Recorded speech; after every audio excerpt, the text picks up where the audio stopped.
Welcome to Epitome Police Academy. Today we have our special guest, Telangana State Police Second Rank, A. Surendra Kumar. Welcome to Epitome Police Academy, Surendra Kumar garu.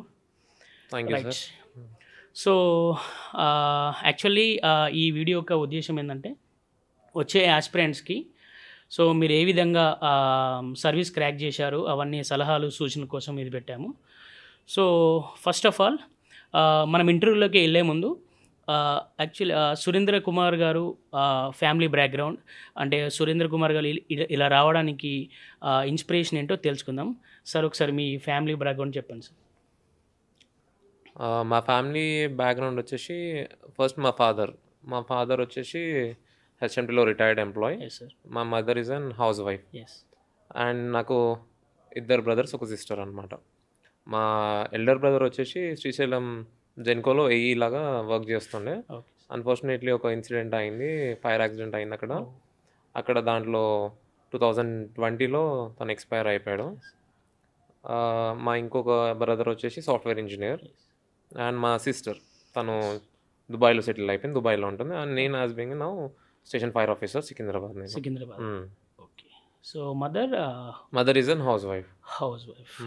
Okay sir. Me education ఎక్కడ జరిగింది sir? నా education వచ్చేసి నేను 10th వచ్చేసి నాది IDPL Gayatri grammar high school. And నేను దాని తర్వాత డిప్లొమా పాలిటెక్నిక్ చేశాను. ఓకే. అండ్ మెకానికల్ ఇంజనీరింగ్ నేను జవహర్లాల్ నెహ్రూ గవర్నమెంట్ పాలిటెక్నిక్ రామంతపూర్లో.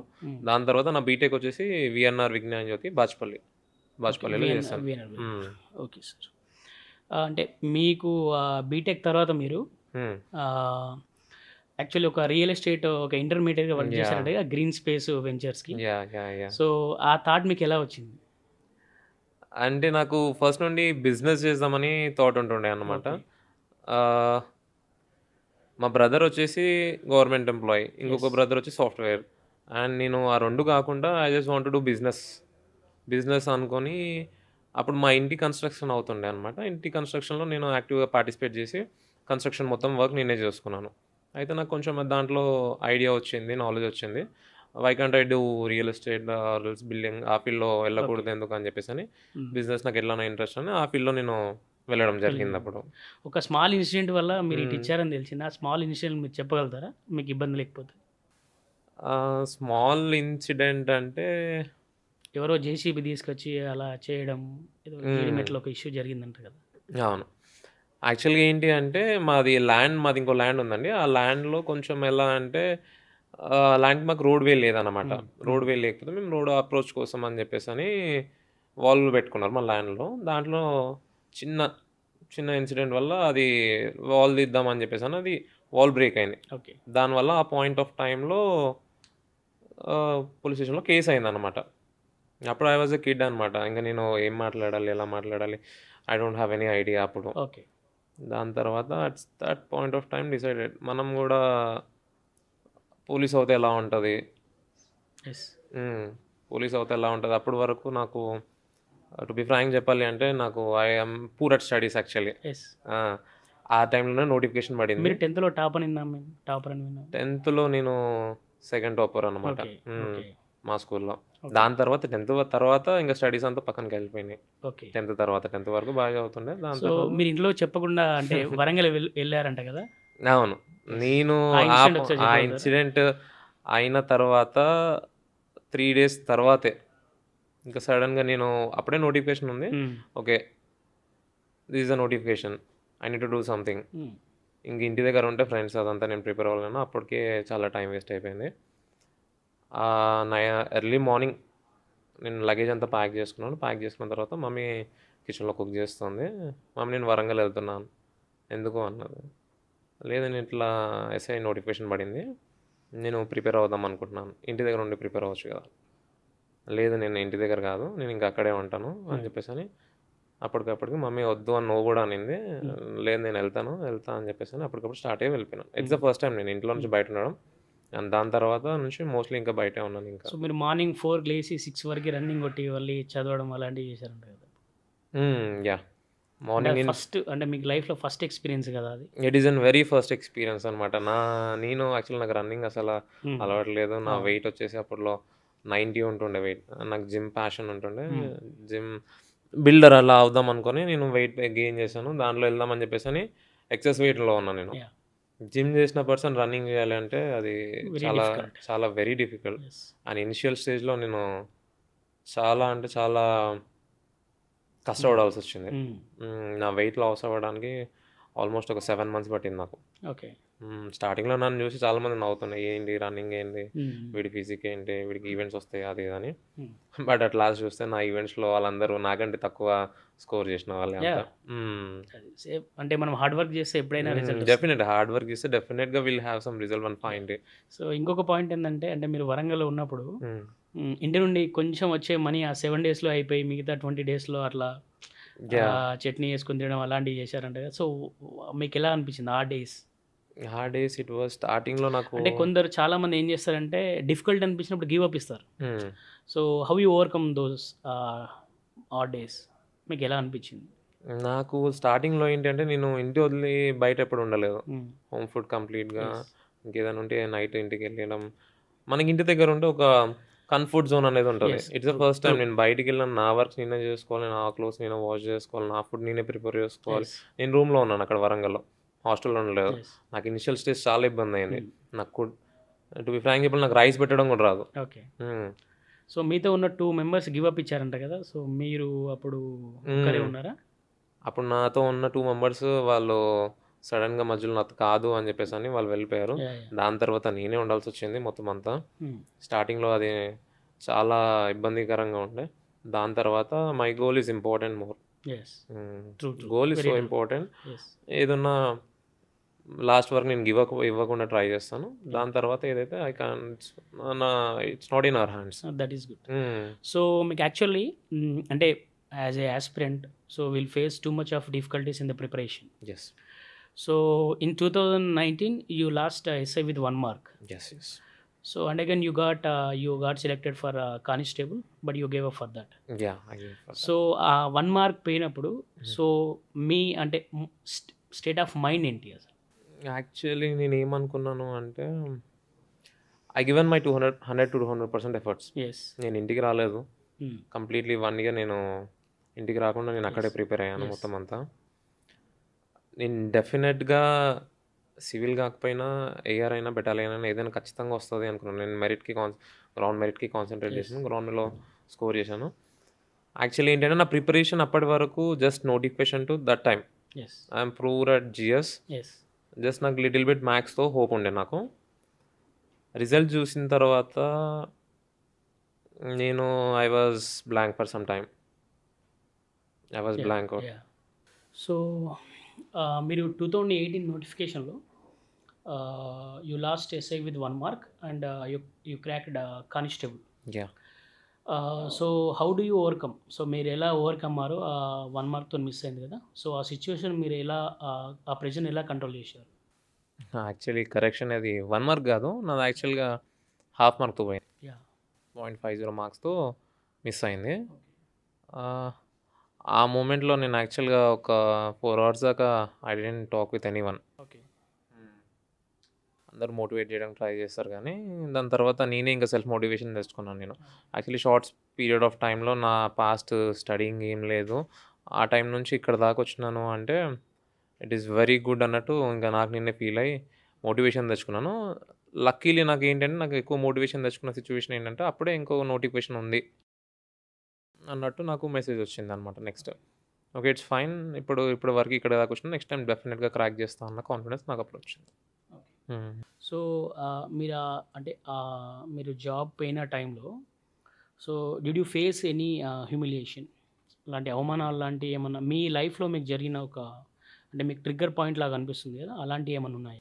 ఆ జాబ్ పోయిన తర్వాత అది డెఫినెట్గా ఉంటుంది కదండి. ఇప్పుడు ఎలా అంటే ప్రతి ఆస్పిరెంట్ అది డెఫినెట్గా ఫేస్ చేయాల్సిందే అది.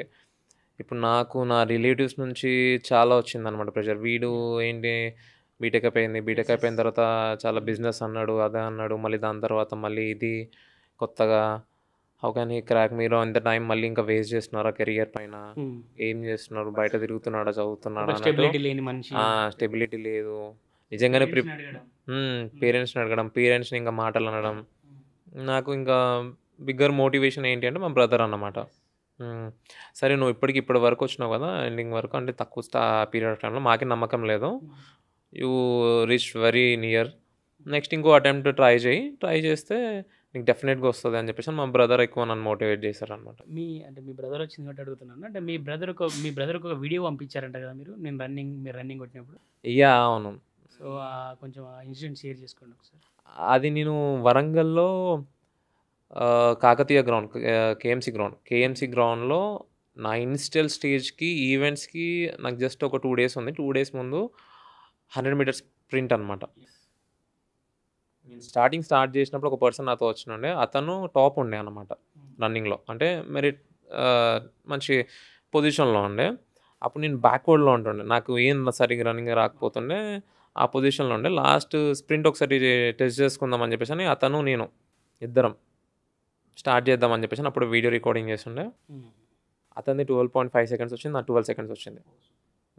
It is an very amazing experience. నేను జాబ్ కొడుతున్నా లేదా నాకు సెకండరీ అన్నట్టు అనిపించింది ఆ సిట్యుయేషన్‌లో నాకైతే. నేనైతే ఫిజికల్ పరంగా ఒక స్టేజ్ నుంచి 18 సెకండ్స్ నాది పడుతుంది. అక్కడి నుంచి 12 సెకండ్స్‌కి వచ్చినాను నేను. సో, అదొక పుష్ ఇచ్చింది మీకు మంచిగా. ఓకే. సో, మీ బ్రదర్ ఎలా ఫీల్ అయ్యారు అది అంటే ఆ వీడియో పంపించినప్పుడు? మా brother he was completely shocked అనమాట. He don't no.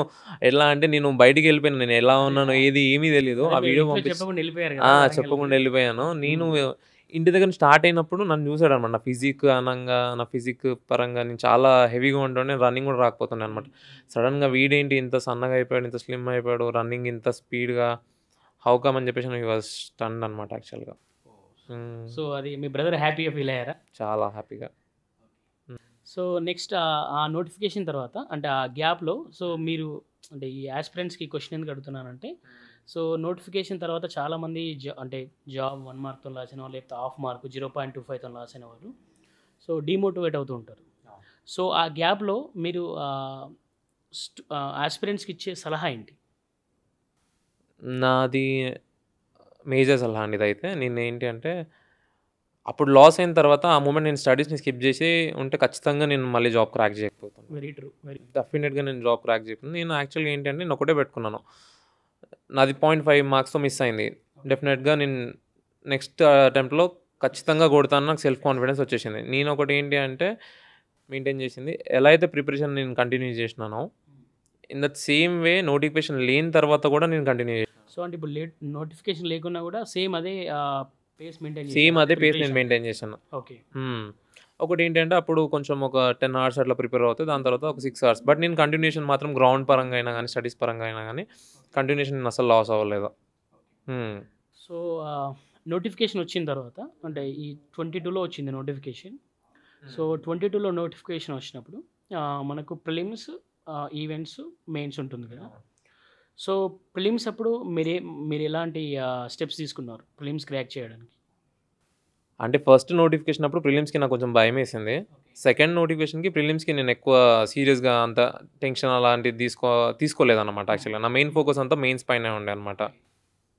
ప్రిలిమ్స్ పరంగా స్టెప్స్ అంటే నేను ఉన్న ప్రిపరేషన్‌ని కంటిన్యూ చేశాను మొత్తం అంతా. సో, 19లో మనకు 19లో ఏదైతే ప్రిపరేషన్ నాకు మెయిన్స్ వరకు ఉండే, యెస్. సేమ్ అదే ప్రిపరేషన్ నార్మల్‌గా కంటిన్యూ చేసుకొని పెట్టేసుకున్నాను ఇంకా. ఈవెంట్స్ టైంలో? ఈవెంట్స్ టైంలో నేను అప్పుడు గ్రౌండ్‌కి ఎక్కువ ప్రయారిటీ ఇచ్చాను. బికాజ్ నాకు ఎందుకంటే స్టడీస్ పరంగా నేను వీక్ ఉండే కదా అని చెప్పేసని. ఈ గ్యాప్‌లో నేనేం చేశాను ఫస్ట్ గ్రౌండ్‌కి కొంచెం తక్కువ ప్రయారిటీ చేసి, నేను స్టడీస్ పరంగా ఎక్కువ ప్రయారిటీ ఇచ్చాను. నా మెయిన్ ఫోకస్ ఏంది సివిల్ లేకపోతే ఫైర్. టాప్ ఫైర్ పెట్టుకున్నాను. దాని తర్వాత సెకండ్ సివిల్. ఓకే. సో, మొత్తం ఎన్ని కేటగిరీస్ ఉన్నాయి ఇందులో? అంటే ఎస్ఐలో ఎన్ని కేటగిరీస్ ఉన్నాయి? మనకి ఎస్ఐలో వచ్చేసి ఫైర్ ఉంటుంది. ఫైర్ డిపార్ట్మెంట్, దాని తర్వాత civil department, AR department, TSSP, దాని తర్వాత స్పెషల్ ప్రొటెక్షన్ ఫోర్స్ ఒక డిపార్ట్మెంట్. సో, అంటే మీరు టార్గెట్ పెట్టుకుంది నేను సివిల్ టార్గెట్ ఎస్ఐ, పెట్టుకుంది fire SI. Fire top priority పెట్టుకున్నాను నేను. ఫైర్ కాకపోతే సివిల్. రెండిట్లో ఖచ్చితంగా డెఫినెట్‌గా ఏదో ఒకటి క్రాక్ చేయాలని. మెయిన్స్‌లో అంటే మీరు మెయిన్స్ ఎగ్జామ్ రాసేటప్పుడు చాలామంది స్టూడెంట్స్ ఒక ప్రెషర్ ఫీల్ అవుతారు. ఎందుకంటే మ్యాథ్స్ ఉంటుంది. సో, జీఎస్ ఉంటుంది. ఇవి 2 డిఫరెంట్ ట్రాక్స్ అన్నట్టు మనకి. సో, మ్యాథ్స్ ప్రిపేర్ అయ్యే వాళ్ళకి సో, మీ సలహా ఏంటి? అంటే నాన్ మ్యాథ్స్ స్టూడెంట్స్ ఇద్దరు కాంపీట్ అవుతారు ఈ అవును. పోస్ట్‌లకి. డెఫినెట్‌గా. సో, నాన్ మ్యాథ్స్ స్టూడెంట్స్‌కి, మ్యాథ్స్ స్టూడెంట్స్‌కి ఇద్దరికీ మీ సలహా ఏంటి అసలు యాక్చువల్లీ? సో ముందు మ్యాథ్స్ స్టూడెంట్స్ వాళ్ళకి చెప్పండి. మ్యాథ్స్ స్టూడెంట్స్‌కి నేనిచ్చే సలహా ఏంటి అంటే, నేను ప్రిపేర్ అయిన బుక్స్ ఫస్ట్ ఆర్ఎస్ అగర్వాల్, దాని తర్వాత అరిహంత్ పబ్లికేషన్స్, దాని తర్వాత రాకేష్ శర్మ. ఇట్స్ అండ్ రాకేష్ శర్మ ఇంకా అది టాప్ ప్రయారిటీ. ఇంకా బుక్ ప్రిపేర్ అవుతే ఇంకా చాలు ఎనఫ్. దాంతో పాటు ఎస్పెషల్‌గా నేను చెప్పదలుచుకుంది mocks. Mock test. Mock test ఖచ్చితంగా రాయాల్సిందే. మాక్ టెస్ట్ రాసిన తర్వాత ఏవైతే డ్రాబ్యాక్స్ ఉన్నాయో పేపర్‌లో, ఏవైతే మిస్టేక్స్ అయినాయో దాన్ని ఖచ్చితంగా చూసుకొని రెక్టిఫై చేసుకోవాలి.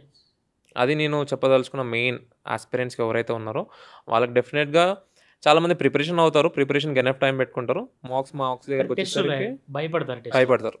డెఫినిట్‌గా మనం ఎగ్జామ్‌లో ఏ విధంగా అయితే డైరెక్ట్ ఎగ్జామ్ అటెంప్ట్ చేస్తే కొన్ని స్టెప్స్ ఫెయిల్ అవుతాం దాంట్లో. అది మార్క్స్ రాసుకుంటే ఆ స్టెప్స్ అన్నీ కవర్ చేసుకొని ఎగ్జామ్‌లో we can give our best. So ఆ భయం అనేది పోతుంది మనకి మెయిన్‌గా.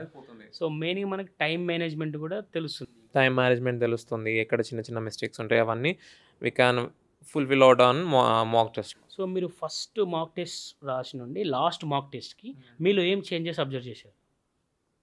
స్టార్టింగ్ మాక్ టెస్ట్ రాసినప్పుడు నాకు కూడా భయం, ఆ విధంగా భయమేస్తుండే. అంటే నేను లాస్ట్ 2018లో నాకు ఎక్కువ భయమేస్తుండే.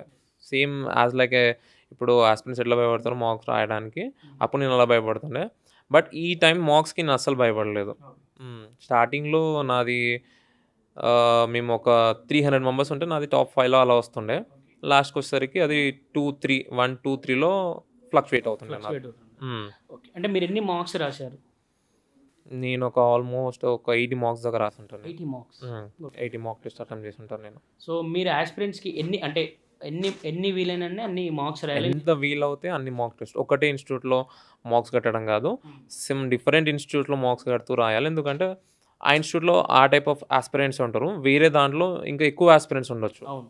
మనకి ఓవరాల్ ఎక్కువ టాలెంట్ ఉంది. ఎక్కువ టాలెంట్ వాళ్ళు ఉండొచ్చు. ఇక్కడ టాప్ వచ్చినట్టు కాదు. అక్కడ దాంట్లో కూడా చూసుకోవాలి మనం.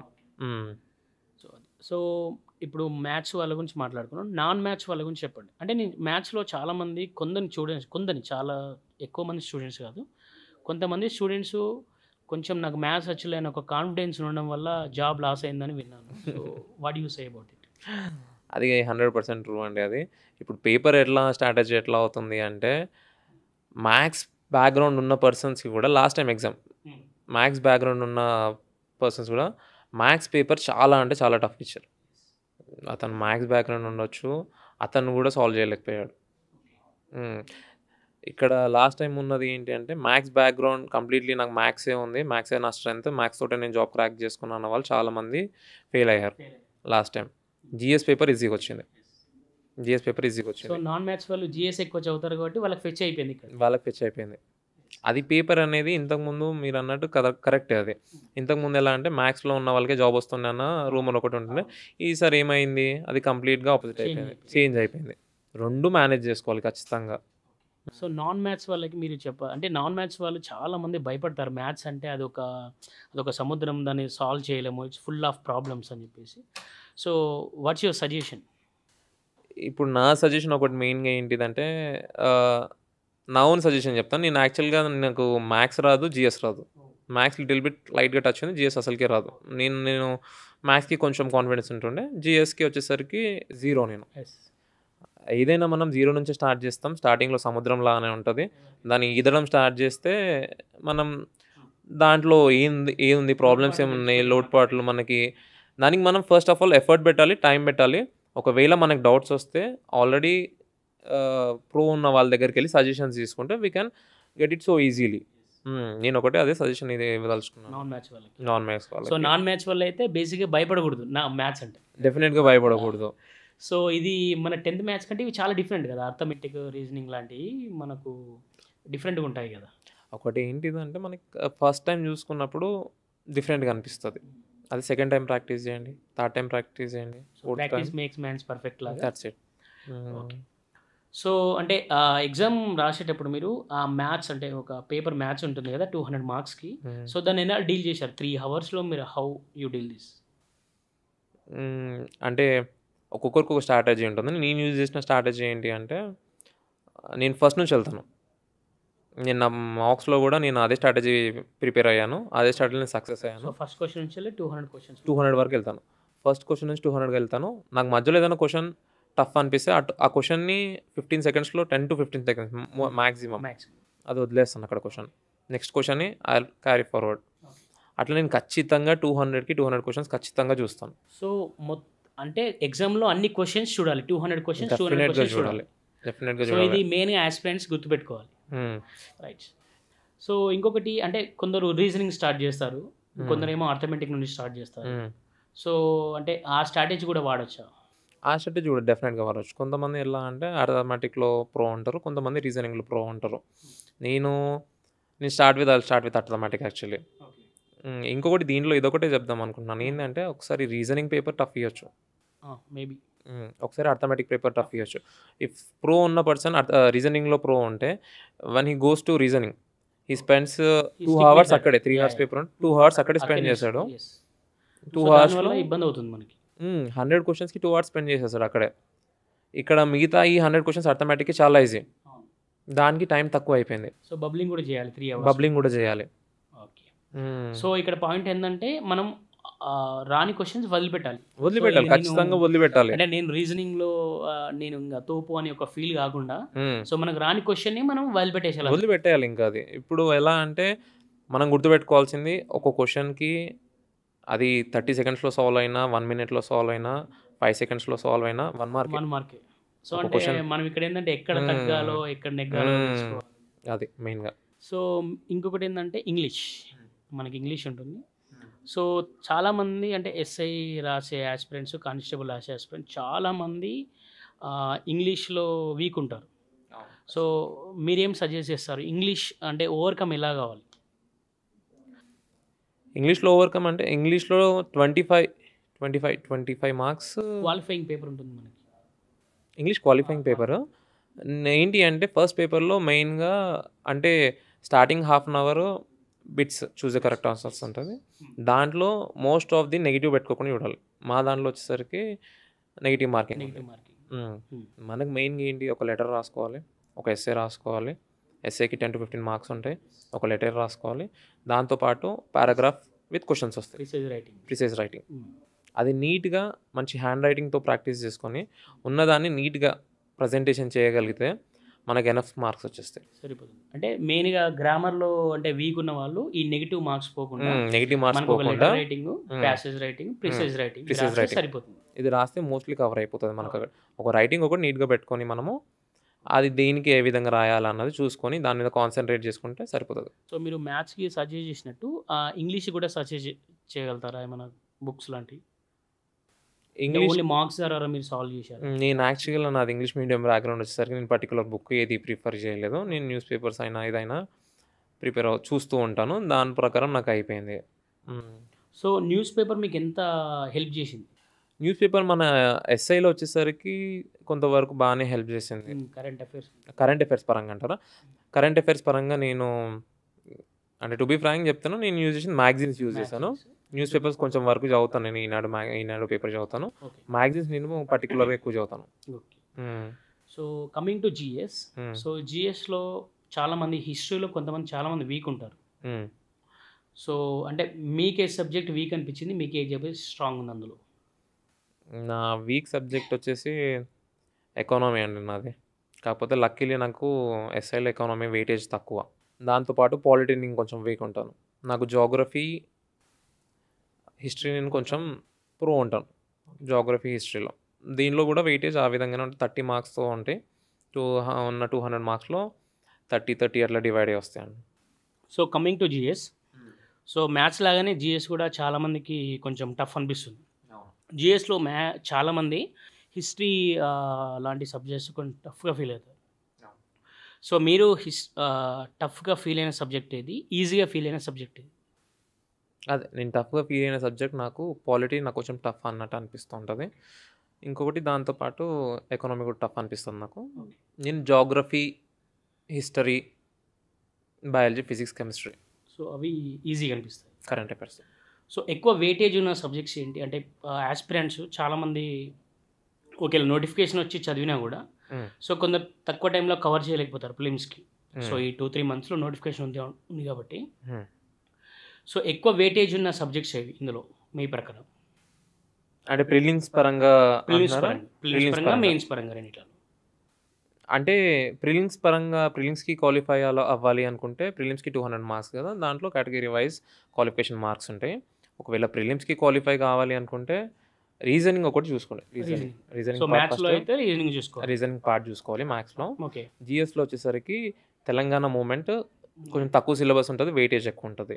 దాంతో పాటు కరెంట్ అఫైర్స్ వీటిపైన కొంచెం ఫోకస్ చేస్తే ఏంటిదంటే రీచ్ అయ్యే ఛాన్స్ ఉంటది. మిగతాది కూడా ప్రిపేర్ అవ్వాలి. ఓకే. మిగతాది కూడా డెఫినెట్‌గా ప్రిపేర్ సో అవ్వాలి. పాలిటీ ఇలాంటివి కూడా ప్రిపేర్ అవ్వాలి. బేసిక్స్.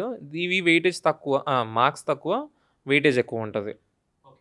సో యాస్పిరెంట్స్ చాలామంది అంటే ఇప్పుడు ప్రిపరేషన్లో చాలా ఒడిదొడుకులు ఉంటాయి. హ్మ్.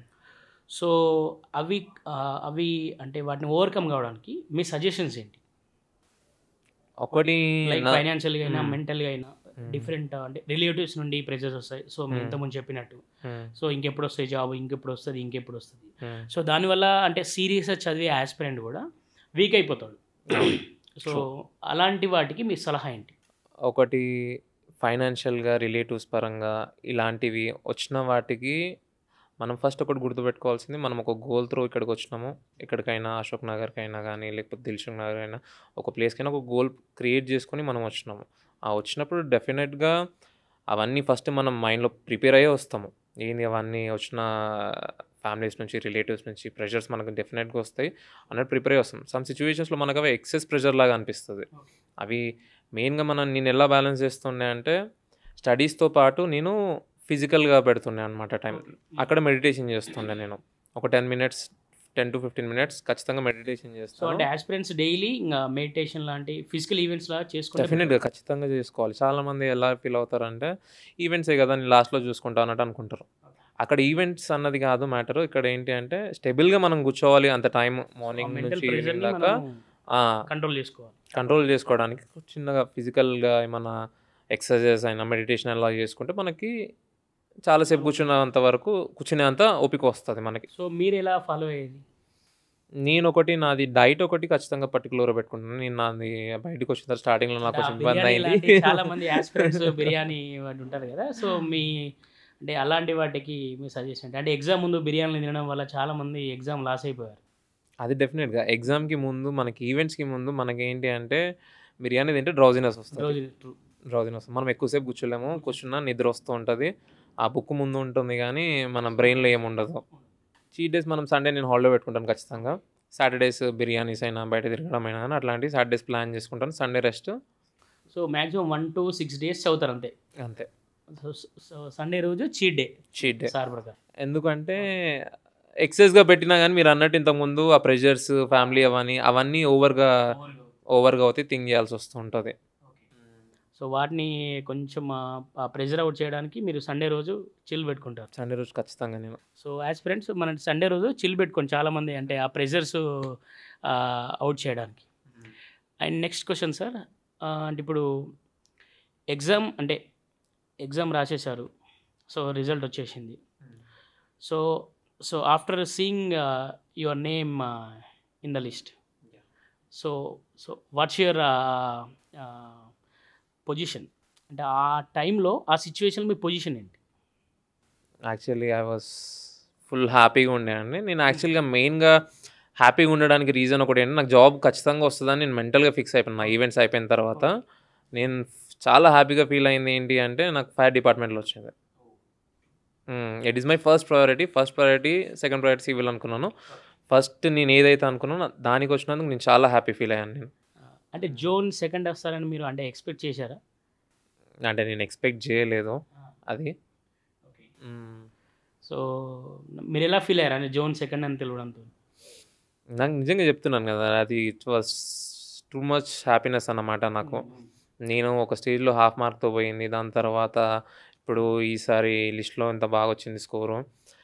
అది ఇట్స్ అన్ కంటిన్యూయస్‌గా ఎఫర్ట్ పెడితే ఏదైనా క్రాక్ చేయొచ్చు అన్న కాన్ఫిడెన్స్ నాలో అప్పుడు చాలా బిల్డ్ అయిందండి. సో అంటే ఇప్పుడు యాస్పిరెంట్స్ ఏంటంటే మనకు 1 మార్క్, హాఫ్ మార్క్‌తో జాబ్ అయినా కూడా అంటే దాని మీనింగ్ ఏంటంటే మీరు ఆల్రెడీ ఆ రేస్లో ఉన్నారండి. Yes, true. సో ఆ రేస్లో ఉన్నారు కాబట్టి ఆ రేస్ నుండి మీరు బయటికి వెళ్ళకుండా అదే పేస్లో మీరు ప్రిపరేషన్ అదే కంటిన్యూ చేస్తే సో మనకు నెక్స్ట్ నోటిఫికేషన్లో అయినా జాబ్ వచ్చే ఛాన్స్ ఉంటుంది. అది డెఫినెట్‌గా అండి. మనం స్టార్టింగ్‌లో ఎట్లా అంటే 100%లో ఉన్న దాంట్లో మనం 40%లో ఉండొచ్చు. అది కంటిన్యూ చేసుకుంటే 30, 20, 10, 5 ఒక కాంపిటీటివ్ జాబ్‌కి దేనికైనా గానీ 2% కాంపిటీషన్ ఉంటది. అవును. ట్రూ. నా వెరీ ఉద్దేశంలో. ట్రూ. మనం 2%లో రీచ్ అయినామంటే జాబ్ మనది ఖచ్చితంగా సో ఏందంటే చేద్దాం. ఇంతమందిని చూసి భయపడతారు చాలామంది. డెఫినెట్‌గా భయపడతారు. సో ఆ భయం అనేది ఉండకూడదు హ్మ్. మెయిన్‌గా. సో అందులో ఎంత 100 పోస్టులు పడ్డా కూడా అందులో ఒకటి నాకని ఒకటి. మనం ఫిక్స్ అవ్వాలి. మన కాన్ఫిడెన్స్ ఎప్పుడొస్తది అంటే మాక్స్ రాస్తే మనకు ఆ కాన్ఫిడెన్స్ జనరేట్ అవుతది డెఫినెట్‌గా. సో సార్ ప్రకారం ఏందంటే మెయిన్‌గా మనం చదవడం కాదు, ఎక్కువ టెస్టులు రాయాలి. టెస్టులు రాస్తే మన లూప్ హోల్స్ తెలిసిపోతాయి. మన మన లూప్ ప్రిపరేషన్‌లో హోల్స్ లూప్ హోల్స్. తెలుస్తది. మనం ఏ ఏ పొజిషన్‌లో ఉన్నామో, మనం పొజిషన్‌ని ఎట్లా ఇంక్రీజ్ చేసుకోవాలో మనకి ఒక ఐడియా వచ్చేస్తది. సో ఇప్పుడు మీరు జాబ్ వచ్చినాక కూడా రన్నింగ్ కొడుతున్నారా సార్ డైలీ? నేను డైలీ రన్నింగ్ సో చేస్తున్నాను అది మీ ఇప్పుడు డైలీ కూడా. హ్యాబిట్ అయిపోయింది. నా డైలీ హ్యాబిట్ అయిపోయింది ఇంకా. ఓకే. సో అంటే అంటే మీరు ఇంతకుముందు రన్నింగ్ చేయకముందు, రన్నింగ్ స్టార్ట్ చేసిన తర్వాత డిఫరెన్సెస్ ఏంటి సార్ మీరు అబ్జర్వ్ చేసింది మీ బాడీలో, థింకింగ్ ప్రాసెస్‌లో? నేను ఇంతకుముందు జిమ్ చేస్తుండే యాక్చువల్‌గా.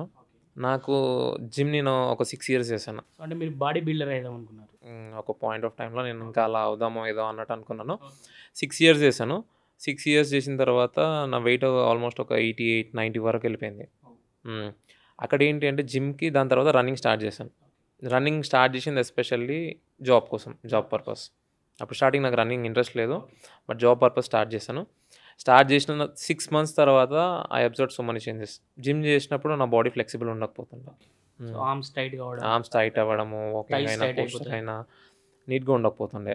ఇంకొకటి ఏంటి, ఆ జిమ్ చేయడానికి మనం చాలా ఎక్కువ ప్రోటీన్ తీసుకోవాల్సి వస్తుంటది. మజిల్స్ క్రాంప్స్ రావడం అట్లాంటివి చాలా అవుతుండే. When I started going for running, నా బాడీ నా ఫ్లెక్సిబిలిటీ నాకు అర్థమైపోయింది. బాడీ ఫ్లెక్సిబుల్, చాలా flexible. I can walk so long. నేను ట్రెక్కింగ్స్‌కి వెళ్తూ ఉంటాను. ట్రెక్కింగ్స్‌కి నాకు జిమ్‌కి ఇట్ వాజ్ మై అపోజ్ లాగా అవుతుండే. జిమ్ చేసి ట్రెక్కింగ్ చేయడం చాలా ఇబ్బందిగా అవుతుండే. ఫ్లెక్సిబుల్ ఉండకపోతుండే బాడీ. దాని తర్వాత రన్నింగ్ ఎప్పుడైతే స్టార్ట్ చేశానో అప్పటి నుంచి ట్రెక్కింగ్‌కి నాకు వాజ్ వెరీ హెల్ప్‌ఫుల్. అండ్ నా మైండ్ థింకింగ్ పరమైన కానీ పీస్‌ఫుల్‌గా, పాజిటివ్‌గా ఉండడానికి ట్రై చేసుకుంటాను. దానికి నా మెయిన్ రన్నింగ్ యాడ్ అయిపోయింది ఇంకా సో నా అంటే మన లైఫ్ జాబ్ రొటీన్‌లో. జాబ్ కోసమే రన్నింగ్ కాకుండా సో హ్మ్. లైఫ్‌లో మన పార్ట్‌లో మన బాడీ మన లైఫ్‌లో అదొక పార్ట్ కావాలి మార్నింగ్. డెఫినెట్‌గా. మీరన్నది ట్రూ. 100%. అంటే నేను ఒక దగ్గర విన్నాను సార్. మీరు ఆఫెన్‌గా అంటే ట్రావెలర్ అని విన్నాను. అవును. సో అంటే ఆ హ్యాబిట్ ఎలా వచ్చింది మీకు? సో అది కొంచెం దాని గురించి చెప్పండి. నాకు మా బ్రదర్ ట్రావెల్ చేస్తుండే యాక్చువల్‌గా. మా బ్రదర్ సాఫ్ట్‌వేర్ జాబ్ చేస్తున్నప్పుడు ట్రిప్స్ అలా ట్రావెల్ చేస్తుండే. ఫోటోస్ నాకు చూపిస్తుండే అనమాట. ఇక్కడ ఈ ప్లేస్‌కెళ్ళాను, ఈ ప్లేస్‌లో ఇలా ఉంది, ఈ ప్లేస్‌లో ఇలా ఉంది అని చెప్పేసని అప్పుడు చూపిస్తుండే. అప్పుడు నేను కాలేజ్‌లో ఉన్నాను. అప్పుడు నాకు వెళ్ళడానికి పాసిబిలిటీ రాలేదు. వన్స్ నేను ఎప్పుడైతే వరంగల్‌కి వెళ్ళానో ఇంటి దగ్గర నుంచి, ఇంక అప్పటి నుంచి సండేస్ ఎలా అని చెప్పాను కదా మీకు. అప్పుడప్పుడు సాటర్‌డే, సండేస్ పెట్టుకుంటుండే. I decided I need to explore so many places. ఎన్ని ప్లేసెస్ నాకు కుదిరితే అన్ని ప్లేసెస్ నేను ఎక్స్‌ప్లోర్ చేయాలి. So in the world. In the world. Okay. So మీరు ఎన్ని ప్లేసెస్ కవర్ చేసేసారు ఇంతవరకు ఇండియాలో? ఇండియాలో నేను ఆల్మోస్ట్ అన్ని స్టేట్స్ కవర్ చేశానండి ఇండియాలో. సౌత్ ఇండియా మొత్తం కేరళ, తమిళనాడు, బెంగుళూరు. రీసెంట్‌గా నేను వెళ్ళింది లడాక్ టు కాశ్మీర్ వెళ్ళినాను. కాశ్మీర్ వెళ్ళలేదు నేను యాక్చువల్‌గా ఇంతకుముందు. నాకు బైక్ ట్రిప్ ఒక టార్గెట్ ఉంటుండే అనమాట. మనాలి టు నేను కాశ్మీర్ బైక్ త్రూ వెళ్ళాలి అని చెప్పేసని. లాస్ట్ నవంబర్‌లో సోలో ట్రిప్ వేసుకున్నాను. లాస్ట్ నవంబర్‌లో కంప్లీట్ చేసేసాను అది. ఓకే. అంటే మీరు ఇన్ని స్టేట్స్ ఇవన్నీ తిరిగారు కదా! So different cultures you come across different cultures. Yes. So what your feeling? My mood is something ఎట్లా అంటే we are not stick to only one place. Okay. World is too big. Okay. We need to explore everything. Okay. Single life. We need to do whatever we can in that small life. So లైఫ్‌లో అంటే మీరు ఎప్పుడైనా ఆలోచించారా? ఒకవేళ నేను SI కాకపోతే అంటే so what next? So did you plan anything? Definitely. నేను బిజినెస్ చేద్దామని ప్లాన్ ఉంది. మళ్ళీ సేమ్ అదే రియల్ ఎస్టేట్‌కి వెళ్దాం అనుకున్నారా? నేను ఫార్మా ట్రేడింగ్ ఒకటి అనుకున్నాను. ఒకవేళ జాబ్ రాకపోయి ఉంటే నేను డెఫినెట్గా real estate or pharma trading దాంట్లో వెళ్తాను డెఫినెట్. ఆబ్వియస్‌గా మనకు అంటే జాబ్ వచ్చిన తర్వాత జాబ్ రాకముందు పరాయోడు అయిపోతాడు. జాబ్ వచ్చిన తర్వాత మనోడు అయిపోతాడు. సో అది ఒకటి ఉంటుంది మన దగ్గర ఇప్పుడు. సో మీకు అంటే మీరు జాబ్ వచ్చిన తర్వాత సో అలాంటి సిచ్యువేషన్ మీకు అనిపించింది అంటే మనోడే అని కొందరు ఉంటారు కదా, సో వాళ్ళు మనోడే మావోడే అని అంటారు కదా. సో అది డెఫినెట్గా ఒక ఆస్పిరెంట్ అతను జాబ్ క్రాక్ చేసిన తర్వాత 100లో 100 మెంబర్స్ అది ఫేస్ చేస్తారు. ట్రూ. బికాస్ స్ట్రగ్లింగ్ ఫేస్లో మనకు దగ్గర ఉండే వాళ్ళు చాలా తక్కువ. ఎస్. మనం వెన్ ఆర్ స్ట్రగ్లింగ్ ఫేస్లో ఉన్నప్పుడు మన అవుట్పుట్ ఏంటో మనకు తెలుస్తుంది, అవును. వేరే వాళ్ళకి తెలియదు. ఎస్. వాళ్ళు ఏమనుకుంటారు, రావద్దనే కోరుకుంటారు. అవును. చాలామంది రావద్దనే కోరుకుంటారు. సో రిలేటివ్లో మోస్ట్లీ అలానే ఉంటుంది. అలానే ఉంటుంది. అలానే ఉంటుంది. బట్ వన్స్ వచ్చిన తర్వాత వచ్చింది కదా, ఇంకా మళ్ళీ రావద్దు అనుకోవడం ఎందుకు, మంచిగా మాట్లాడితే మనకు కూడా హెల్ప్ఫుల్ అవుతారు కదా అన్నట్టు సో నీడ్ బేసిస్ మీద ఉంటుంది. నీడ్ బేసిస్ పైన ఉంటుంది. ఇంకా నేను అది ఎక్కువ పట్టించుకోను. డెఫినెట్గా ఉండేవాళ్ళు ఉంటారు. ఇంకా నేను వాళ్ళని ఇంతకుముందు ఎలా ట్రీట్ చేస్తాను, ఇప్పుడు కూడా అలా ట్రీట్ చేస్తాను. సో మీకు అంటే ఆ జాబ్ వచ్చిందని తెలిసినప్పుడు సో మీ పేరెంట్స్ అంటే ఎలా ఫీల్ అయ్యారు? మా పేరెంట్స్ అయితే, మా మదర్ అయితే చాలా హ్యాపీ ఫీల్ అయింది అనమాట. మా మదర్ అయినా, ఎందుకంటే మీరు ఆఫ్ అండ్ ట్రావెలర్ కదా, సో వాళ్ళు ఎలా ఉండే? టు బి ఫ్రాంక్ చెప్పాలంటే మా మదర్కి నా పైన నమ్మకం లేదు. నేను అదే అంటే అడుగుతున్నా. నేను నా ప్రిపరేషన్ ఫేజ్ని నేను ఎవరికి ఎక్స్ప్లోర్ చేయను అనమాట. Okay. ఓకే. నేను వాట్సాప్లో అయినా సోషల్ మీడియాలో అయినా కానీ నేను ఇక్కడ ప్రిపేర్ అవుతున్నాను, ఇక్కడ కూర్చున్నాను, ఇంత టైం పెడుతున్నాను, నేను ఎక్కడ పబ్లిసిటీ చేసుకోను సోషల్ మీడియాలో. నేను సోషల్ మీడియాలో పెట్టేది నా ట్రావెలింగ్కి ఎక్కువ ఉంటాయి. ఓకే. ఎవరైనా సో ఇప్పుడు వాళ్ళు ఏమంటే వీడు ఎక్కువ తిరుగుతున్నారు అనుకుంటారు ఇంకా. పర్సనల్గా మన పక్క నుండి మనం చూసిన వాళ్ళు ఒకే బెటరే మనకి. మన పైన నుంచి డీవియేషన్ వెళ్ళిపోతుంది వాళ్ళకి. వెళ్ళిపోతుంది. సో అంటే make your preparation in silence and make your Result. Result violence. Yes. మీ జర్నీలో అది ఫిట్ అయిపోయింది బాగా. అంటే నేను రిజల్ట్ అంతా అందరు రియాక్ట్ అవుతారు అదంటే నేను ఏమనుకోలేదు. నా పర్సనల్గా నేను పెట్టుకున్నాను, నాకు ఇది ఉండాలి, ఇది నేను క్రాక్ చేయాలి అన్నట్టు పెట్టుకున్నాను నేను. సో మీ ఫాదర్ ఏమన్నారు? మా ఫాదర్ వాజ్ సర్ప్రైజ్డ్ అనమాట. సో ఇద్దరికి సర్ప్రైజ్ ఇచ్చారు. ఇద్దరికి సర్ప్రైజ్. అంటే నన్ను ఇంట్లో నేను హార్డ్లీ బుక్ కూడా తీయను అసలు. నా కాలేజ్ స్టడీయింగ్ టైంలో కూడా నా బీటెక్ 1 బ్యాక్లాగ్ ఉండే. లక్కీలీ ఏంటిదంటే మా బీటెక్లో 2 సబ్జెక్ట్స్ పక్కన పెట్టుకొని కెన్ కంప్లీట్ అవర్ బీటెక్. ఆ విధంగా నాకు బ్యాక్లాగ్ ఉండే. అదే నా బ్యాక్లాగ్ మ్యాథ్స్. ఇంకా ఓ సో మ్యాథ్స్ బ్యాక్లాగ్ పెట్టుకొని సో మ్యాథ్స్ మీద ఎస్ఐ అయిపోయారు. మ్యాథ్స్ మీద so that is very great. Very great. ఇంకా ఆ విధంగా father mother and mummy daddy అయినా కానీ నమ్మే స్టేజ్ లేదు. వాళ్ళు నన్ను ఎప్పుడు చూడలేదు. బ్యాక్లాగ్ చూసారు కదా. ఓకే. సో అంటే ఇప్పుడు యాస్పిరెంట్స్ అర్థం చేసుకోవాల్సింది ఏంటంటే మన అకాడమిక్స్కి దీనికి చాలా డిఫరెంట్ ఉంటుంది. ఎస్. సో మన అకాడమిక్స్ని బట్టి మనం ఇక్కడ జాబ్ కొడతామా లేదా అని ఎప్పుడు అంచనా వేయకూడదు. ఎప్పుడు అంచనా వేయకూడదు. ఎందుకంటే మనం బీటెక్లో మనది ఏదన్నా ఎగ్జామ్కి ముందు రోజు ప్రిపరేషన్. ట్రూ. సో అంటే ఇప్పుడు మీ ప్రజెంట్ జాబ్ ఎలా ఉంది సార్? ప్రజెంట్ జాబ్ నాది చాలా పీస్ఫుల్ ఉందండి. మాది ఎలా అంటే ఛాలెంజింగ్ ఉంటుంది. If there is a work it will be so much of challenging. నా ఫస్ట్ పోస్టింగ్ వచ్చేసి మల్కాజ్గిరి. First posting Malkajgiri. దాని తర్వాత నేను మాది రీసెంట్గా డ్రైవర్స్ బ్యాచ్ రిక్రూట్ అయింది. దానికి అక్కడ నేను training 3 months STS training centre ఉంటుంది మాది. సో మీరే ఇచ్చారా ట్రైనింగ్? అక్కడ నేను ఇచ్చాను వాళ్ళ ట్రైనింగ్. అంటే డిఫరెంట్ SFOs ఉంటారు, వాళ్ళందరూ నన్ను కూడా అక్కడికి పడుతూ ఉంటుంది అనమాట. ట్రైనింగ్ కొత్త బ్యాచెస్ వచ్చినప్పుడు మంత్లీ పడుతుంటుంది. నేను అక్కడ 3 months ఉన్నాను. నాకు అక్కడ నచ్చే ఎన్విరాన్మెంట్, అక్కడ ట్రైనింగ్ వాళ్ళకి 3 months ఇచ్చాను. దాని తర్వాత రీసెంట్లీ 1.5 months బ్యాక్ నాకు సికింద్రాబాద్ అటాచ్మెంట్ వచ్చింది. సికింద్రాబాద్ పోస్టింగ్ ఇప్పుడు నాది.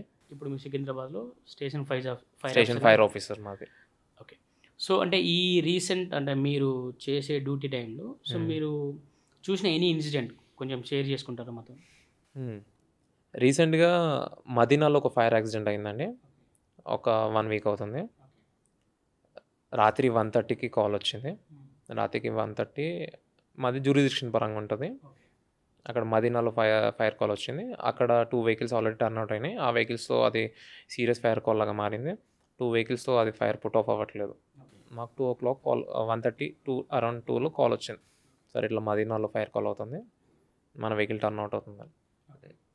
ఆ టైంలో ఎమ్మటే లేచి ఉన్న ట్రాక్ పైనే ట్రాక్ టీషర్ట్ పడుకున్న బ్రష్ అదేమి ఉండదండి. స్పీడ్గా మనం ఏ టైంలో మాకు కాల్ వచ్చినా ఆ టైంలో రీచ్ అవ్వాల్సిందే. ఆ టైంలో అక్కడికి వెళ్ళాము. 2:30 నుంచి అరౌండ్ ఈవినింగ్ 8:30 వరకు అయిందండి. ఇట్ వాజ్ ఎట్లా అంటే అంటే నా ఫస్ట్ ఎక్స్పీరియన్స్ అది. ఇట్ వాజ్ వెరీ నాకు చాలా స్టార్టింగ్‌లో చాలా భయమైంది. స్టార్టింగ్‌లో అంటే completely smoke, night time full of smoke ఉంటది. అక్కడ మనకు ఫైర్ అవుతుంటది. ఎలక్ట్రిసిటీ పుట్ ఆఫ్ చేస్తారు. ఇంకొకటి ఏంటి అంటే అది బర్న్ అవుతూ ఉంది. రీసెంట్‌గా ఎలా అంటే చెర్లపల్లిలో ఒక ఇన్సిడెంట్ అయింది. 5 ఫ్లోర్స్ బిల్డింగ్ కూలిపోయింది. ఫైర్ వల్లనే. ఫైర్ వల్ల. హ్మ్. సో అది మీ first experience. It was so మా అంటే ఇక్కడ ఏంటంటే మీరు 24 అవర్స్ అవైలబుల్‌లో ఉండాలి. డెఫినెట్‌గా. మాది ఎలా అంటే మాది జ్యూరిడిక్షన్ ఉంటదండి. జ్యూరిడిక్షన్‌లో 24 అవర్స్ ఖచ్చితంగా అవైలబిలిటీ ఉండాలి. జ్యూరిడిక్షన్ దాటి ఎళ్ళాలంటే ఇంటిమేషన్ ఇచ్చి వెళ్ళాల్సొస్తది. పక్కా ఇంటిమేషన్. డెఫినెట్‌గా. హ్మ్. ఓకే. సో ఇప్పుడు అంటే ఈ జాబ్ వచ్చిన తర్వాత so do you feel any changes in your life? Responsibility పెరుగుతదండి. First thing first thing responsibility పెరుగుతుంటది. మనకేంటి అంటే జాబ్ రాకముందు we're free bird. We can go anywhere. We can't able to carry our mobile phones. మనం ఎవరికి responsible ఉండము. మనకు నచ్చింది చేసుకోవచ్చు. ఎలా అంటే అలా ఉండొచ్చు. జాబ్ వచ్చిన తర్వాత ఎలా అంటే we need to inform anyone. మనం డెఫినెట్‌గా ఒక పర్సన్‌కి ఇన్ఫార్మ్ చేయాలి. మనం ఎక్కడి నుంచైనా బయటికెళ్తున్నా గానీ స్టేషన్‌లో టైంకి ఉండాలి. కింద స్టాఫ్‌ని మెయింటైన్ చేయాలి. ఇంకా అదే విధంగా మన జ్యూరిడిక్షన్‌లో ఉన్న ప్రెమిసెస్ చూసుకొని దాంట్లో ఏ విధంగాన సేఫ్టీ అంటే జాబ్ పరంగా నేను జాబ్ చెప్పేది. జాబ్ పరంగా అవన్నీ చూసుకుంటూ ఉండాలి. జాబ్ రాకముందు మనం ఫ్రెండ్స్ మనం ఎలా మాట్లాడాలో ఏదో ఎలా ఉన్నా it would be fine go on. But job వచ్చిన తర్వాత we need to be dignified. ఏది మాట్లాడినా పట్టుకోలో ఆచితూచి మాట్లాడాలి. ఏది చేసినా ఇన్ఫర్మేషన్ ఇచ్చి సో చేయాలి. ఆల్ ఐస్ ఆన్ యూ సింపుల్‌గా యెస్. చెప్పాలంటే. ఓకే. సో అది ఇప్పుడు coming to preparation. So what's your message to aspirants? అంటే చాలామంది నేను వితౌట్ ఇన్స్టిట్యూట్‌కి వెళ్ళకుండా మ్యాథ్స్ ప్రాక్టీస్ చేసి నా ఓన్‌గా నేను చేసి జాబ్ క్రాక్ చేస్తామని చాలామంది అనుకుంటున్నారు. ఎందుకంటే రీసెంట్ పాస్ట్‌లో చూస్తే క్వశ్చన్స్ అనేటివి లాజిక్ వస్తున్నాయి. యెస్. ట్రూ. సో పాత క్వశ్చన్స్ లేకుండా ఫ్యాక్చువల్ క్వశ్చన్స్‌లా కాకుండా లాజిక్ క్వశ్చన్స్ వస్తున్నాయి. సో వాటిని క్రాక్ చేయాలంటే ఆ క్వశ్చన్స్‌ని సో ఇన్స్టిట్యూట్ నుండి గైడెన్స్ అనేది అవసరమని నా ఫీలింగ్. సో మీరేమంటారు? ఇట్స్ ట్రూ అండి. ఇప్పుడు ఎలా అంటే ఇంట్లో ఉండి ప్రిపేర్ అవుతా అన్నట్టు అనుకున్న వాళ్ళు, సరే ఒకసారి ప్రిపేర్ అవ్వండి ఇంట్లో ఉండి. దాని తర్వాత మాక్స్ అటెంప్ట్ చేయండి. మీ ప్లేస్ ఎక్కడుందో మీకు అర్థమైపోద్ది. మనం ఎలా అనుకుంటామంటే, మనం ప్రిపేర్ అయిపోయినాం. Oh! We have enough knowledge. We can crack అన్నట్టు అనుకోని డైరెక్ట్ ఎగ్జామ్ ఇస్తే 99% ఫెయిల్ అయ్యే ఛాన్సెస్ ఉంటాయి. యూ గో ఫర్ ప్రిపేర్ అయిన ఎనఫ్ నాలెడ్జ్ అంటే go for and mock. Me place చూసుకోండి. అప్పుడు మీకు అర్థమవుతది. ఓకే. నేను ఈ పొజిషన్‌లో ఉన్నాను. క్రాక్ చేయగలుగుతానా? క్రాక్ చేయలేనా? ఓవర్ కాన్ఫిడెన్సా అని మనకప్పుడు తెలిసిపోతుంది. సో మనకి ఇందులో మ్యాథ్స్ కమింగ్ టు మ్యాథ్స్ అంటే చాలామంది ఎక్స్ మెథడ్ వాడుతున్నారు స్టూడెంట్స్ మేము చూసినట్టయితే. సో కొందరేమో లాజిక్ యూజ్ చేస్తున్నారు. సో ఎక్స్ మెథడ్ వల్ల మనకి ఎక్కువ టైం కన్జ్యూమ్ అవుతుంది. లాజిక్ వల్ల కొంచెం టైం సేవ్ అవుతుంది. సో మీరిచ్చే సజెషన్ ఏంటి ఇందులో? చాలామంది మాకు లాజిక్ వద్దు సార్ ఎక్స్ మెథడే కావాలంటారు. సో మనకు కావాల్సింది జాబ్. మనం we should not become expert in the maths. So అది నా ఒపీనియన్. సో మీరేమంటారు దాన్ని? అంటే నా ఒపీనియన్‌కి వచ్చేసరికి సక్సెస్ అంటే it's not a short cut. First మనం ఎక్స్ మెథడ్ కంటే ముందు అక్కడ దాంట్లో ఉన్న మెథడ్ మొత్తం నేర్చుకోవాలి. షార్ట్ కట్ కంటే ముందు. You should be pro in method. Complete method. Pro అయిన తర్వాత షార్ట్ కట్‌కి వెళ్ళిపో. అంటే ఇప్పుడు ప్రజెంట్ వచ్చే క్వశ్చన్స్ సో ఎలా ఉన్నాయి? ఇప్పుడు ప్రెజెంట్ వచ్చే క్వశ్చన్స్ షార్ట్ కట్‌లో వచ్చే విధంగా అయితే ఖచ్చితంగా లేవు.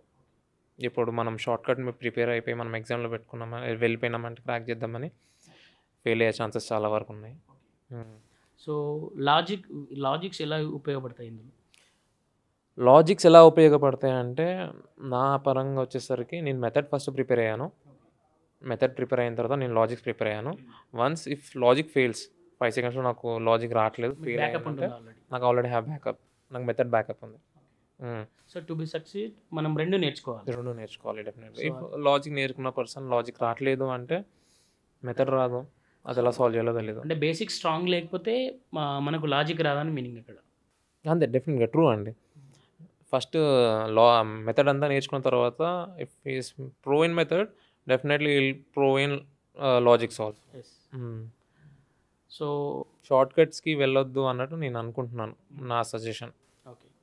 సో అంటే మనకు ముందైతే బేసిక్స్ కంప్లీట్‌గా నేర్చేసుకొని సో యూ డెఫినెట్గా. Can go for logic. Yeah, so coming to pure maths, pure maths కూడా అంతే అండి. సో ఫస్ట్ మనకు ట్రిగోనోమెట్రీ, మెన్సురేషన్ 2D 3D ఉంటుంది. సో అది చాలామంది ఇంకా ఎక్కువ భయపడతారు వీటికంటే. సో అందులో మీ సజెషన్ ఏంటి? అంటే నేను అదే మళ్ళీ రిపీట్ చేస్తాను. ఏంటిదంటే స్టార్టింగ్లో మనకు భయం వేస్తూ ఉంటుంది. దాంట్లో ప్రో ఉన్న వాళ్ళని తీసుకొచ్చి ఒకవేళ ఆల్జీబ్రా పరంగా అయినా ఇది ఏరియాస్ వాల్యూమ్స్ ప్రాబ్లమ్స్ పరంగా అయినా తీసుకొని వస్తే ప్రాక్టికల్గా చూపించి సర్కిల్ ప్రాబ్లమ్ వస్తే సర్కిల్ ఇది, దాని డయామీటర్ ఇట్లా ఉంటుంది, రేడియస్ ఇట్లా, సర్కంఫరెన్స్ ఈ విధంగా తీసుకోవచ్చు, ఏరియా ఈ విధంగా ప్రాక్టికల్గా తీసుకుంటే వాళ్ళకి చాలా క్లియర్గా అర్థమవుతుంది. సో ఇవి అలాంటి టైప్ క్వశ్చన్స్ సాల్వ్ చేయాలంటే మనకు ప్రాక్టికల్ నాలెడ్జ్ అనేది చాలా అవసరం. కొంచెం ప్రాక్టికల్గా చూపిస్తే కొంచెం తొందరగా వాళ్ళు గ్రాస్ప్ చేసుకున్న ఐడియా వస్తుంది. ఓకే, ఇది కూడా ఈజీ అన్నట్టు వాళ్ళకు కూడా ఆస్పిరెంట్స్కి రీచ్ అవుతుంది. సో అంటే అంటే ఇంటర్వ్యూ చాలా చూస్తాము, రీసెంట్గా చూస్తున్నాము. నేను ఇన్ అవర్స్ చదివాను, 14 అవర్స్ చదివాను, 16 అవర్స్ చదివాను. సో అలాంటి కొన్ని క్వశ్చన్స్ స్టూడెంట్ అంటే ఆస్పిరెంట్ మైండ్లో ఉన్నాయి. సో ఇన్ని అవర్స్ చదివితే జాబ్ వస్తా అనే ఒక రూల్ ఏమైనా ఉందా? అంటే నేనైతే టు బి ఫ్రాంక్ చెప్తున్నానండి, ఫస్ట్ ప్రిపేర్ అయినప్పుడు కొంచెం ఎక్కువసేపు చదివాను, 8 అవర్స్ అట్లా చదివాను. ఓకే. బట్ ఈ సెకండ్ టైంకి వచ్చేసరికి నేను కన్సిస్టెన్సీ మెయింటైన్ చేసుకొని నేను 5 to 6 అవర్స్ చదువుతుండే. బట్ ఏంటి అంటే కన్సిస్టెన్సీ ఒకటి మెయింటైన్ చేశాను నేను. ఒక 1 month చదివి నెక్స్ట్ మంత్ ఆపేయడం అట్లాంటిది నేను చేయలేదు. నోటిఫికేషన్ లేకపోయినా కానీ ఖచ్చితంగా వీక్లీ 4 days అయితే డెఫినెట్గా. సో మన కన్సిస్టెన్సీ అనేది కీ. కన్సిస్టెన్సీ ఇస్ కి. సో 10 అవర్స్, 15 అవర్స్, 16 అవర్స్ అంత పెట్టాల్సిన అవసరం లేదు. నేను చదివే 5-6 అవర్స్ అయినా కానీ నేను అంటే కాన్ఫిడెంట్ అని కాదు, కూర్చొని కంప్లీట్ మైండ్ ప్రెజెన్స్తో చదువుతాను. ఇప్పుడు కంటిన్యూయింగ్ దిస్ క్వశ్చన్, చాలా ఈ రీసెంట్గా ఇన్స్టాగ్రామ్స్, సో వాట్సాప్, ఈ టెలిగ్రామ్ చాటింగ్స్ ఇవి చాలా ఉన్నాయి కదా, దీనివల్ల చాలామంది ఆస్పిరెంట్స్ డివేట్ అయిపోతున్నారు. So what's your good message to them? అంటే నేను నిజంగా అంటే చదువుతున్నప్పుడు అంటే ఇన్స్టాగ్రామ్ ఓపెన్ చేయడము, రీల్స్ చూడడము, సో ఫ్రెండ్ రీల్ పంపించాడు అవి చూడడము, సో అవి చాలా డివేట్ చేస్తున్నాయి ఆస్పిరెంట్. అంటే కొంచెం సీరియస్ ఆస్పిరెంట్ కూడా డివేట్ అవుతున్నారు. ఇన్స్టా లేని ఆస్పిరెంట్ కూడా ఇన్స్టా వేసుకొని, సో నీకు ఇన్స్టా లేదా, సో అదొక ఇన్స్టా లేకపోతే ఒక బ్యాంక్ అకౌంట్ లేనట్టు ఫీల్ అవ్వడము, సో అలాంటివి జరుగుతున్నాయి కదా. So what's your suggestion? నా సజెషన్, ఇఫ్ అతను ఇన్స్టా, వాట్సాప్ అవన్నీ సోషల్ మీడియాలో అవన్నీ యాప్స్ వేసుకొని అతను డీవియేషన్ లేకుండా చదివితే ఇట్స్ ఫార్ బెటర్. అది ఈజ్ ఇట్ పాసిబుల్ అంటే అది అతని పైన డిపెండ్ అయి ఉంటుంది అండి. ఇప్పుడు మనం చెప్పలేము. నేనైతే నాతో పాసిబిలిటీ కాదు అని చెప్పేసి ఆ టైంలో నేను ఏం చేస్తుండే అంటే నేను వాట్సాప్, ఇన్స్టాగ్రామ్ నేను వాడకపోతుండే అసలు. నేను వాట్సాప్, ఇన్స్టాగ్రామ్ వాడకపోతుండే. నేను ట్రిప్స్కి వెళ్ళినప్పుడు నేను వేసుకుంటుండే. ట్రిప్స్కి వెళ్ళినప్పుడు ఆన్ అండ్ ఆఫ్ లాగా ట్రిప్స్కి వెళ్ళినప్పుడు నేను వేసుకొని, అది it's not my study time, it's my personal time అన్నట్టు నేను నా రిలాక్సేషన్ టైంకి వచ్చేసాను. I'm using this. దాని తర్వాత వెన్స్ మళ్ళీ స్టడీకి బ్యాక్ వచ్చేసాను, అప్పుడు అవన్నీ తీసేసాను. ఇన్స్టాగ్రామ్, నేను మొబైల్ అస్సలు నేను వాడను. అసలు నేను స్టడీ టైంలో ఉన్నప్పుడు ఫోన్ వాడను అసలు. అది చాలా మంచి హ్యాబిట్. ఎందుకంటే ఫోన్స్ వల్ల సగం ప్రిపరేషన్ డివైడ్ అయిపోతుంది. చిన్న ఎగ్జాంపుల్ ఏంటి అంటే, ఇప్పుడు ఏదన్నా ఎమర్జెన్సీ ఉన్నా కానీ, ఇప్పుడు మనం మంచి ఒక టాపిక్ చదువుతున్నాం, ఏదైనా చదువుతున్నాం, ఇంటర్ నుంచి కాల్ వచ్చి సంథింగ్ ఇలా అయింది అన్నట్టు అంటారు, విల్ గెట్ డిస్టర్బ్. సో అది కాకుండా ఇంకా మెయిన్ ఏంటంటే మనకు చాయ్ తాగుదాం, బయటికి వెళ్దాం, ఫ్రెండ్స్ కాల్ చేస్తారు, మంచి మన ఫ్లోలో ఉన్నప్పుడు ఆ టైంలో కొంచెం ఎక్కువ మంచిగా ఇంకా గ్రాప్స్ చేసుకొని చదవచ్చు. ఆ టైంలో కాల్ వచ్చింది, మన థాట్ అంతా అటే వెళ్ళిపోతుంది. సో మనం పోతే ఫ్రెండ్ కూడా ఫీల్ అయిపోతాడు, చాయ్ రాలేదని, మనకు అది మైండ్లో ఉంటుంది. So we better to keep phone aside. అంటే మనకి నోటిఫికేషన్ ఉన్న టైంలో ఏముందండి, ఇప్పుడు ఎలా అంటే కొన్ని మంత్స్ మనం కొంచెం ఎఫర్ట్స్ పెట్టుకున్నాం అనుకో, దాని తర్వాత we can have some capable enough time. ఆ టైంలో ఇట్లాంటి డీవియేషన్స్ ఏవైతే వస్తున్నాయో మనకి, ఆ డీవియేషన్ అర్థం చేసుకొని కట్ చేసుకుంటూ వెళ్ళిపోవాలి. సో అంటే మీరు సండే బ్రేక్ అన్నారు కదా, ఈ సండేలో ఇవన్నీ చూసుకుంటే బెటర్. అది బెటర్. అలా ఆ విధంగా 6 days మనం ఎక్కువ స్ట్రెయిన్ కూడా మనం తీసుకోవద్దు. కంప్లీట్గా చదువుతూ పెట్టుకుంటే మన మైండ్ కూడా అది యాక్సెప్ట్ చేయదు. అది ఓకే. సో మీరు మెడిటేషన్ చేస్తున్నా అన్నారు కదా, సో అది ఎలా మీకు హెల్ప్ అయింది ప్రిపరేషన్? అది మెడిటేషన్ వల్ల నా పరంగా నాకు హెల్ప్ అయింది. ఎలాగంటే I use to have some positive mentality every time. నాకు ఏ డీవియేషన్స్ వేరే ఫ్యామిలీ పరంగా అయినా కానీ, రిలేటివ్స్ పరంగా, ఫ్రెండ్స్ పరంగా ఏమైనా ఇన్సిడెంట్స్ అయినా కానీ it's doesn't bother me. I'm on some goal, I should focus on my so goal. Goal ముందు ఇవన్నీ చిన్న అని ఫీల్ అయ్యాయి మీరు. అది ఆ మెంటాలిటీ రావడానికి నాకు మెడిటేషన్ కొంచెం సపోర్ట్ చేస్తుంటుంది. వర్కౌట్ అయినా కానీ ఏదైనా కానీ. చాలామంది ఎలా అంటే నాకు ఇది రావట్లేదు అంటే ఇది నాకు రావట్లేదు అన్నట్టు థింక్ చేస్తారు. అంటే నేను ఎలా థింక్ చేస్తాను అంటే ఓకే ఇది రావట్లేదా, ఈ విధంగా ప్రిపేర్ అవుతున్నాను, ఓకే ఈ మెథడ్ ఫెయిల్ అయింది, okay why can I go for another method.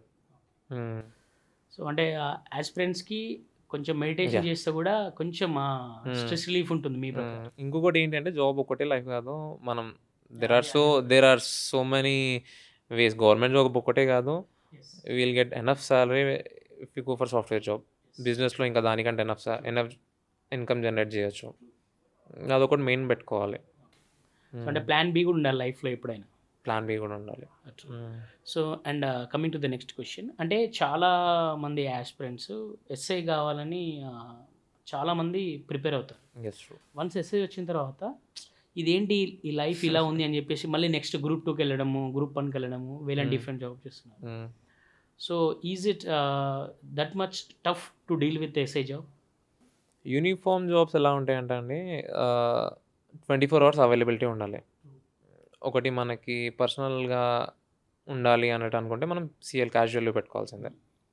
వేరే జాబ్స్ యూనిఫామ్ కాకుండా అదర్ జాబ్స్ ఎలా ఉంటాయంటే మోస్ట్ ఆఫ్ ది జాబ్స్, అన్ని జాబ్స్ అన్నాను, మోస్ట్ ఆఫ్ ది జాబ్స్ ఎలా ఉంటాయంటే 9 to 5 టైమింగ్స్ ఉంటాయి. 9 మనం ఆఫీస్కి రీచ్ అయినాం, 5కి ఆఫీస్ నుంచి బయటికి వచ్చినాం అంటే సంబంధం లేదు. ఇంకా we have our complete personal life, we can go anywhere, we can spend with our family time, అలా ఉంటుంది. యూనిఫామ్లో ఎలా అంటే మనం మీకు చెప్పాను కదా 1:30 కాల్ వచ్చింది, నాకు 1:30 కాల్ వస్తే నేను డెఫినెట్గా నేను లేచి వెళ్ళిపోవాల్సిందే. అది వేరే జాబ్స్లో వచ్చేసరికి వాళ్ళ కాల్స్ రావు, వస్తే ఇప్పుడు నేను కాదు రేపు ఆఫీస్కి వస్తాను, ఆఫీస్కి వచ్చి మాట్లాడాలి, ఆ విధంగా ఉంటాయి. సో అంటే ఇప్పుడు ఈ ఎస్ఐ ఆస్పిరెంట్స్ ఎవరైనా అంటే మైండ్లో ప్రీ మైండ్తో రావాలి. ఎస్, ప్రీ మైండ్తో రావాలి. జాబ్ కొట్టడమే కాదు, జాబ్ కొట్టిన తర్వాత జాబ్ ప్రొఫైల్ ఎలా ఉంటుంది. ఇప్పుడు నేను అన్నట్టు ఫైర్ డిపార్ట్మెంట్ ఉంది, సివిల్ డిపార్ట్మెంట్ ఉంది, ఏఆర్ డిపార్ట్మెంట్, బెటాలియన్, ఆ డిపార్ట్మెంట్స్లో ఆ జాబ్ ప్రొఫైల్ ఎలా ఉంటుంది, మన మెంటాలిటీ ఏంటి, మన మెంటాలిటీకి ఆ జాబ్ సూట్ అవుతుందా, చేయగలుగుతామా లేదా అన్నది ఫస్ట్ మనం క్యాలిక్యులేట్ చేసుకొని రావాలి. లేకపోతే జాబ్లో మనకి డైలీ కొంచెం టార్చర్ లాగా, లేకపోతే ఎందుకు జాబ్ చేస్తున్నాము అన్న ఫీలింగ్ రాకూడదు అసలు. చూసే వాళ్ళకి ఎలా ఉంటుంది అంటే ఓకే వీడు గవర్నమెంట్ జాబ్ చేస్తున్నట్టు అని ఉంటుంది, కాకపోతే చేసేవాడికి self satisfied with his job. Self satisfaction అనేది చాలా ఇంపార్టెంట్ అది. So thanks for giving all these suggestions Surender గారు. మీ అంటే లాస్ట్లో మీ మెసేజ్ ఇవ్వండి ఆస్పిరెంట్స్కి, ఒక మెసేజ్ లాగా. ఇఫ్ ఎస్ఐకే ప్రిపేర్ అవుతాం అన్నట్టు వస్తే మాత్రం ఖచ్చితంగా బ్యాలెన్స్ చేసుకోండి, గ్రౌండ్ అయినా స్టడీస్ పరంగా అయినా కానీ. దాంతోపాటు డెఫినెట్గా మార్క్స్ రాయండి. As so much marks you can attempt you do. And notification పడ్డ తర్వాత ఒక 1 year మీరు కాదనుకోండి, 1 year దీనికి టైం స్పెండ్ చేసుకోండి. దాంట్లో చీటెస్ నేను అన్నట్టు రెగ్యులర్గా చదవకపోయినా కానీ రెగ్యులర్గా ఇన్ ద సెన్స్ 5 days చదువుకోండి, మ్యాక్సిమం 5 days చదివిన టైం ఖచ్చితంగా చదవండి, డెఫినెట్గా క్రాక్ చేస్తారు మీరు. సో మిగతా 2 days 1-2 days కొంచెం చిల్లు పర్లేదు. ఒకటే ఏంటి అంటే government job it's not life, there are so many things, software ఉంది, బిజినెస్ ఉన్నాయి, ఏదైనా చేసుకొని మనం లైఫ్ లీడ్ చేయొచ్చు. ఒకటి ఏంటి అంటే గోల్ గవర్నమెంట్ జాబ్ అన్నట్టు పెట్టుకుంటే దానికి తగ్గట్టు ప్రాపర్ వేలో ప్రిపేర్ అవ్వండి, డెఫినెట్గా జాబ్ వస్తుంది, జాబ్ క్రాక్ చేయొచ్చు ఈజీగా. So thanks for coming our studio FM police. Thank you sir, thank you so much.